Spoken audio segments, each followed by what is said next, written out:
আপনাদের কর্মবিরতির কারণে কিন্তু গতকাল রাত থেকেই সারা দেশের সাথে রেল যোগাযোগ আসলে বন্ধ রয়েছে এবং যার প্রেক্ষিতে রেল মন্ত্রণালয় গুরুত্বপূর্ণ রুটসমূহে বিকল্প ব্যবস্থা হিসেবে বিআরটিসি বাসের ব্যবস্থা করেছে এবং সেই বিআরটিসি বাসে করে কিন্তু এই মুহূর্তে যাত্রীরা তাদের গন্তব্যের উদ্দেশ্যে যাচ্ছেন। এবং দর্শক আপনাদেরকে যদি আমরা দেখানোর চেষ্টা করি, ঢাকা খুলনার যে আসলে রোডটি, যেই বিআরটিসি একটি বাস কিন্তু দেখা যাচ্ছে এবং যাত্রীরা এখানে উঠছেন এবং পাশাপাশি এর পিছনে রয়েছে ঢাকা ময়মনসিংহর জন্য যেই বাসটি রাখা হয়েছে বিআরটিসি বাস, সেই বাসেতে কিন্তু ডাকাডাকি করা হচ্ছে এই রুটে যারা আছেন তাদেরকে যাওয়া হবে। দর্শক আপনাদের যদি জানিয়ে রাখি, রেলপথ মন্ত্রণালয়ের জনসংযোগ কর্মকর্তা রেজাউল করিম সিদ্দিকী গণমাধ্যমে সকালে একটি বার্তা পাঠিয়েছেন। সেই বার্তায় আসলে জানানো হয়েছিল ঢাকা রেলওয়ে স্টেশন এবং বিমানবন্দর রেলওয়ে স্টেশন থেকে চট্টগ্রাম, রাজশাহী, সিলেট, খুলনা, কুমিল্লা, বগুড়া এবং ময়মনসিংহগামী যাত্রীরা তাদের ক্রয়কৃত রেল টিকিট ব্যবহার করে বিআরটিসি বাসে যাত্রা করতে পারবেন। এই ক্ষেত্রে আসলে নতুন করে আসলে কোনো ধরনের টিকিট তাদের কাটার প্রয়োজন হবে না এবং এটি এ থেকে আসলে যে বিকল্প রাস্তা হিসেবে, এটি বিকল্প ব্যবস্থা হিসেবে রেলপথ আসলে এই ব্যবস্থাটি করেছে। আমরা কথা বলার চেষ্টা করবো ভিতরে যাত্রীদের সাথে, একটু দেখি। শুধু ভোগান্তি না, মানে ভোগান্তির কোনো শেষ নেই। এই দেশে দেশ যে পরিচালনা করতেছে কেউ আছে কিনা তাও আদৌ বলা যায় না, কারণ যেহেতু একটা সমস্যা হয়ে গেছে, সরকার তাদের সঙ্গে বৈশাখে তাদের আলটিমেটাম দেখ যে আপনারা কর্মস্থলে ফিরে আসেন, আমরা এই 2 দিনের ভিতরে একটা সমাধান দিতেছি, সেটাও তো না, এটা তো হলো না। এই ব্যবস্থাটা কিভাবে দেখছেন আসলে বিকল্প হিসেবে আপনাদেরকে বাস দিয়েছে রেলপথ মন্ত্রণালয়? বিকল্প বলতে এখন মনে করেন যে ব্যবস্থা সরকারের নিচ্ছে সেটা মনে করেন যে আমি যেহেতু বাড়িতে যাব, আমি চাকরি করি, আমি ওখান থেকে অফিস থেকে ছুটি অ্যালাউ করছি, এখন আমার ছুটি তো বুক করতে হবে।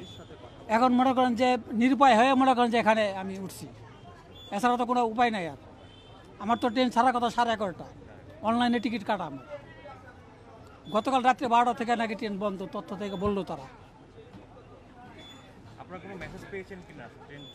না, মেসেজ দিলে তো আমরা এখানে আসার কোনো প্রশ্নই আসে না, আমরা বিকল্প ব্যবস্থা করতাম। যদি তারা বলতো যে যারা গতকালকে থেকে টিকিট কাটছেন তাদেরকে মেসেজ দিতেছি, তারা আপনার ট্রেনের টাইম পার হওয়ার পরে আপনাদের অনলাইনের টিকিট, অনলাইনে টাকা ফেরত যাবে বা ক্যান্সেল করলে আপনার টাকা ফেরত যাবে, সেটাও তো বলে নাই। এখন স্টেশনে আসার পরে শুনতেছি যে এই পরিস্থিতি। দর্শক আমরা যেমনটি শুনছিলাম আসলে একজন যাত্রীর কাছে, তিনি ভোগান্তির সৃষ্টি হয়েছে। আমরা কথা বলার চেষ্টা করবো আরেক যাত্রীর সাথে। জামালপুর যাব। জামালপুর যাবেন? জি। ট্রেন কয়টা ছিল এবং কোন ট্রেন ছিল আপনার সকাল 11:30টায়, কিন্তু 11:30টায় তো স্টেশনে এসে দেখি ট্রেন নাই, কি বন্ধ। এটা আমাদের জন্য, আমরা নাগরিক হিসেবে আমাদের জন্য খুবই কষ্টদায়ক। একটা দেশে এখন বলে স্মার্ট দেশ, ইচ্ছা করলে আমরা অনলাইনে টিকিট কাটি, এটা বিভিন্নভাবে সামাজিক যোগাযোগ মাধ্যমে অথবা রেডিও, টেলিভিশন সব মাধ্যমে এটা প্রচার করতে পারতো যে আপনারা স্টেশনে আসবেন না বা আপনাদের টিকিট রিটার্ন করেন, আপনার বিকল্প উপায়ে আপনারা আপনাদের গন্তব্যস্থলে যেতে পারেন। তাহলে এই যে আমরা যারা আসছি এই কষ্টটা করা লাগতো না, বা আমাদের যে সময়টা, এই সময়টা অপচয় হতো না। আর আলটিমেটলি দিন শেষে কিন্তু দেশেরই ক্ষতি। আমি নাগরিক হিসেবে আমি ক্ষতিগ্রস্ত হচ্ছি, পাশাপাশি দিন শেষে দেশ ক্ষতিগ্রস্ত হচ্ছে। আদৌ এই সেক্টরে কেউ দায়িত্বশীল কেউ আছেন কি না আমার সন্দেহ। যদি দায়িত্বশীল থাকতেন তাহলে নিশ্চয়ই এর বিকল্প একটা ব্যবস্থা করতেন, বা যারা এই আন্দোলন করতেছে আন্দোলনকারীদের নিয়ে বসে একটা নেগোসিয়েশনে যেতে পারতেন।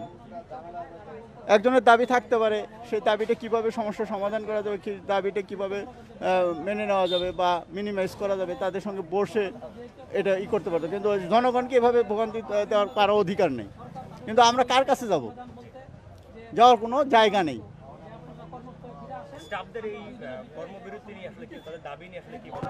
স্টাফদের কর্মবিরতি বলতে তাদের যদি কোনো অর্থনৈতিকভাবে সহযোগিতা করতে পারে সরকার, সেটা সরকারের সঙ্গে বসে করতে পারতো। এইভাবে যোগাযোগ বন্ধ করে দিয়ে দাবি আদায় করা, এটা আমার মনে হয় যে নৈতিকভাবে ঠিক হয়নি।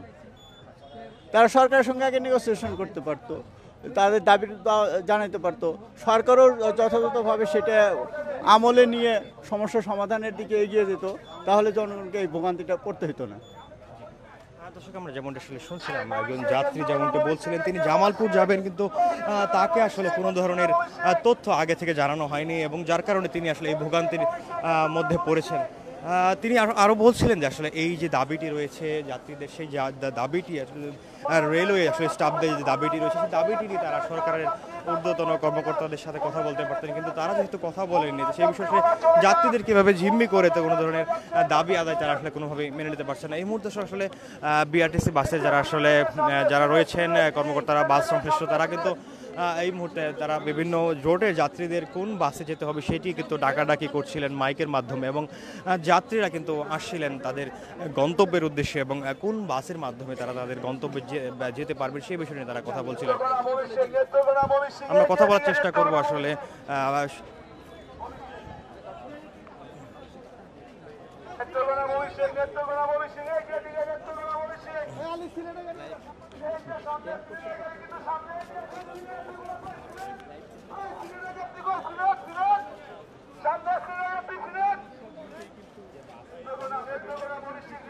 একটু কথা বলতে চাই আপনার সাথে।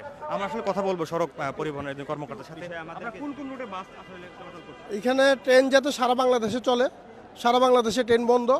আমাদের বিআরটিসি, আমাদের চেয়ারম্যান স্যারের নির্দেশে সারা বাংলাদেশে বিআরটিসি বাস যাবে। যেখানে যাত্রী হবে, যারা টিকিট কাটা আছে অগ্রিম টিকিট, তারা আসলে গাড়ি ছাড়া হবে। যারা যেতে ইচ্ছুক তারা বিআরটিসি বাসে করে চলে যাবে। হ্যাঁ, নির্ধারিত আমাদের প্রচুর বাস আছে, আমাদের প্রায় 1400-র মতো গাড়ি।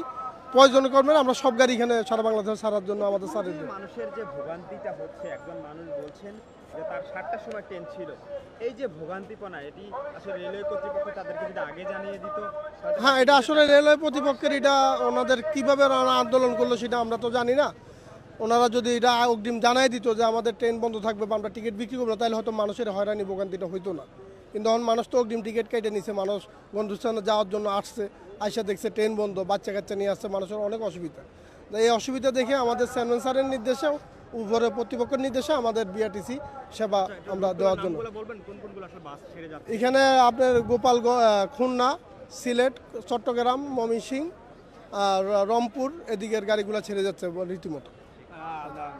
দর্শক, আসলে যেমনটি শুনছিলাম বিআরটিসির একজন কর্মকর্তা যেমনটা আসলে বলছিলেন যে কোন কোন রোডে আসলে বাস চলাচল করছে। তিনি যেমনটা আসলে জানালেন যেসব রোডের যাত্রীদের আসলে ট্রেনের টিকিট ছিল সেই সব যে রোডে কিন্তু তারা চলাচল করছিলেন, এবং এই মুহূর্তে আসলে গুলিস্তান ফরিদপুরের একটি গাড়িতে কিন্তু আসলে দেখা যাচ্ছে যাত্রীরা উপচে পড়ার একটি ভিড় আসলে লক্ষ্য করা যাচ্ছে, এবং এখানে আসলে লেখা রয়েছে